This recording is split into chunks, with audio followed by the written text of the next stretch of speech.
அப்புறம் கடைசியில் உண்டி உடைச்சு பார்க்குறாங்க. ஃபர்ஸ்ட் பூஜைன்றது தான் பூஜை பண்ணி ஆள் போயாச்சுங்கிறாங்க. இங்கே நாம் அப்புறம் அது கையில் கொண்டு வந்து இல்லை பலகாரம் பண்ணி சாப்பிட்டு அங்கேயே சாப்பிட்டு இருந்து அப்புறம் நாங்கள் புறப்பட்டு போகிறோம். இப்போ உங்க மசனகுடியில கூட வீரப்பன் வந்து போயிருக்காரு, இந்த மாதிரி ஒரு லெட்டர் போட்டு உண்மையாது?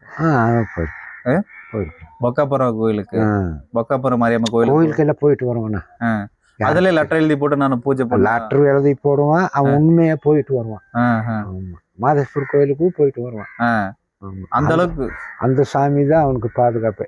மாதேஸ்வர சாமி தான் அடிக்கடிக்கு கும்பிடுவாரா? இங்க பண்ணார்லயே அப்ப அவ்வளவு போலீஸ் இருக்குது, போயிட்டு வந்தாச்சு. எல்லா தைரியம் நேக்கு இருக்கு, எப்படி போகணும் எப்படி வரணும்.